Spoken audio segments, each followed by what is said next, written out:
네, 지난주인 대로 이 대북 성무 사건을 수사 중인 검찰 이르면 오늘 이재명 대표를 기소할 수 있다 이런 전망 나옵니다. 네, 관련 내용 백성문 변호사, 장현주 변호사와 함께 자세히 짚어보도록 하겠습니다. 안녕하세요. 안녕하세요. 네, 반갑습니다.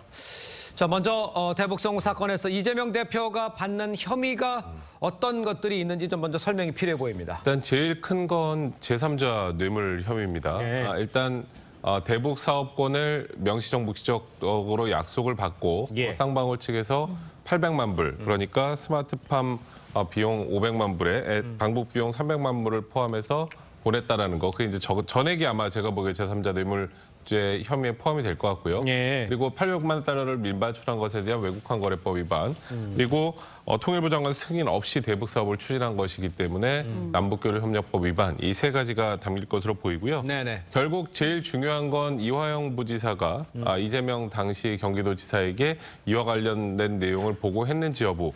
이와 관련해서는 이번에 이화영 판결에서는 담기지 않았습니다만 예. 김성태 진술의 신빙성이나 박용철 부회장의 신빙성, 진술의 신빙성 등을 인정했고 여러 가지 증거 등이 있다는 건 전제로 했을 때 검찰은 사실 이화영 부지사의 재판을 지켜보고 기소하려고 결정을 한 것일 뿐 수사는 이미 거의 끝났다고 봐야 할 것 같거든요. 예. 그래서 뭐 제가 보기에 오늘 늦어도 내일은 이재명 대표를 기소할 것으로 보입니다. 그렇군요. 네, 이재명 대표가 기소가 된다면 예. 결국 말씀해 주셨지만 최대 쟁점은 대북 송금 사실을 알고 있었는지, 보고를 받았는지 이 여부일 것 같습니다. 네. 어떤 증거들이 뒷받침이 좀 돼야 할까요? 그렇죠. 말씀 주신 것처럼요. 이화영 전 부지사 판결에는 이재명 대표가 보고를 받았는지 여부에 대해서는 판결에 적시가 되지 않았습니다. 그러니까요. 판단을 하지 않은 건데요. 네. 그렇기 때문에 이화영 전 부지사가 유죄 판결을 받았다라고 해서 네. 바로 이재명 대표가 직접 겨냥된다라고 보기는 어려울 겁니다. 네네. 그렇다면 검찰로서는 기소를 하고 또 기소를 유지하기 위해서는 이재명 대표가 직접 관여되어 있다는 것, 적어도 보고를 받았거나 승인을 했다라는 점에 대해서 증거를 제시해야 될 텐데요. 네. 그런 증거로서는 당연히 관련자들의 진술이 있을 수 있을 것이고 그리고 결제 서류 같은 부분들도 증거로 올라올 수는 있을 것 같습니다. 이미 검찰은 이화영 전 부지사가 이재명 대표에게 한 17차례 정도 보고를 한 것 아니냐라는 의심의 눈초리로 바라보고 있거든요. 네. 그렇기 때문에 이런 의심이 증거로 확정되기 위해서는 그냥 단순한 결제 문건이 아니라 이재명 대표가 상황상 당시 상황을 보고받았거나 승인할 수 있었다라는 점을 입증할 수 있을 정도의 어떤 증거 자료들이 제치가 될 수 있는지 이런 부분들이 가장 중요한 핵심이 되겠습니다. 그렇겠네요. 네. 자, 그러면 일단요, 이제 이재명 대표가 이제 기소가 된다면 앞서 나온 이제 이화영 전 부지사 1심 판결, 이 재판 결과가 영향을 미칠 수밖에 없겠죠. 이화영 부지사의 변호인들이 결심 공판에서 했던 얘기 기억하시죠? 이화영이 유죄면 이재명도 유죄다. 그 정도로 밀접한 관련이 있다라고 스스로 제가 보기엔 자인하는 부분이 좀 있다고 생각을 하는데 지금 말씀하셨던 것처럼 보고를 했는지 여부를 이번 이화영 재판에서 판단하지 않은 건 이화영 부지사의 혐의와 무관하기 때문입니다. 근데 내용을 보시면 아시겠지만 김성태 회장 또 박용철 부회장 등의 진술의 신빙성을 인정을 했고 그리고 방북 비용의 대가라는 부분에 대해서는 또 인정을 했습니다. 네네. 그죠? 근데 그런 부분들과 아까 말씀하셨던 것처럼 이런 정도의 큰 일이 그냥 이화영 부지사 독단적으로 개별적으로 이루어지긴 좀 어렵다는 측면에다가 네네. 17차례 정도 보고가 있었다는 것들을 종합해 본다면 예. 검찰 입장에서는 이 정도 상황이라면 뭐 그 당시 이재명 경기도지사가 이걸 전혀 모르고 있었다는 게 더 이상한 상황이라고 판단할 것 같고요. 네네. 또 저희가 알 수 없는 여러 가지 객관적인 물적, 인적 증거들이 포함이 돼 있을 겁니다. 검찰 입장에서 봤을 때.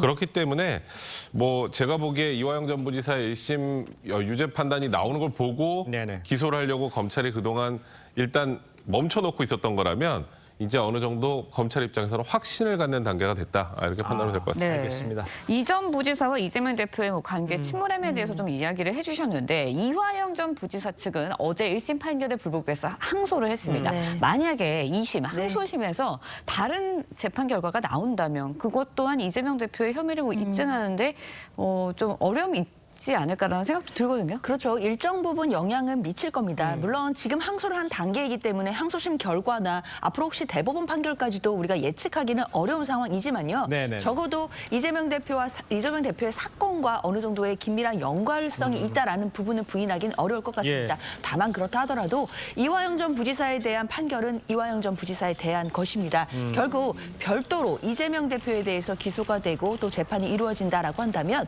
검찰이 그 과정에서 앞서 말씀드린 것처럼 이재명 대표가 당시 보고를 받았다든가 또는 승인을 했다든가 예. 이런 정황들에 대해서 직접적인 증거들을 제시를 해야 되거든요. 예. 결국 그 증거가 나오느냐 나오지 않느냐에 따라 이재명 대표에 대한 기소 그리고 재판 과정에서의 결과가 달라질 것으로 보입니다. 알겠어요. 네. 증거가 나오느냐 안 나오냐 이게 중요하다고 말씀해 주셨고 네. 충분히 증거가 있을 것이라고 보신다는 얘기 해주셨어요.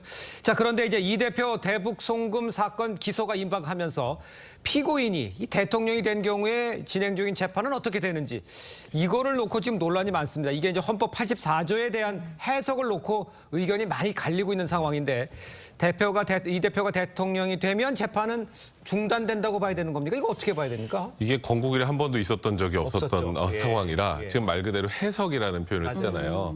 그러니까 일단은 헌법 84조를 보면 대통령은 내란 또는 외환해제를 범하는 경우를 제외하고는 재직 중에 형사상 소출을 받지 아니한다 이렇게 돼 있습니다. 소출을 받지 네, 않는다. 맞아요. 소출을 좀 쉬운 말로 표현하면 기소입니다. 네네. 그러니까 기소가 되지 않는다라는 건 수사가 되더라도 이제 더 이상의 진행을 막는다 정도의 수준이라고 저는 개인적으로 판단을 하는데 예. 큰 틀에서 보면 대통령 재임 기간 동안에 안정적인 국정 운영을 하기 위해서 어느 정도 특권을 준 거거든요. 네네. 근데 우리가 보통은 특권은 넓게 해석하는 것보다 좀 좁게 해석하는 것이 타당합니다. 그래서 저는 개인적으로 생각할 때 기소가 되지 않을 뿐이지 이미 기소가 돼 있는 사건에 대해서 재판은 진행이 되는 것이 맞다라고 판단을 하는데 말씀드렸던 건 결국 이거는 해석의 영역입니다. 그렇죠. 헌법 84조가 너무 짧아요.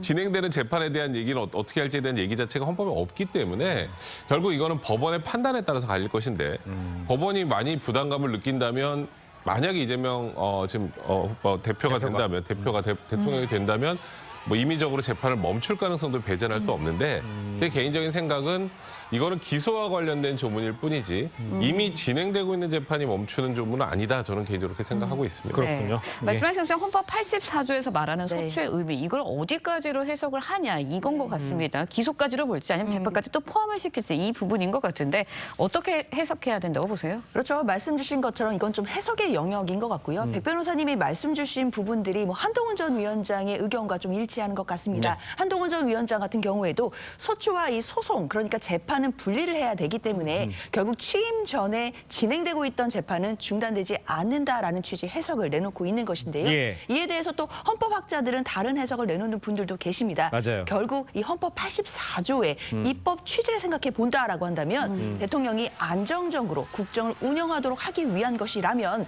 소추만 금지되는 것이 아니라 소추 이후에 재판도 중단된 것으로 봐야 된다라는 해석도 존재하거든요. 예. 만약에 그런 해석에 의한다라고 한다면 취임 전에 진행되던 재판도 대통령이 예. 당선된다면 중단된다라는 해석도 가능하다고 보겠습니다. 본인은 어떻게 생각하세요? 본인은 저는 어떻게 좀 했어요? 후자라고 아, 보는 편입니다. 알겠습니다. 아무래도 이제 입법 목적, 예. 취지를 좀 봐야 되는 것 아니냐라는 네. 생각입니다. 알겠습니다.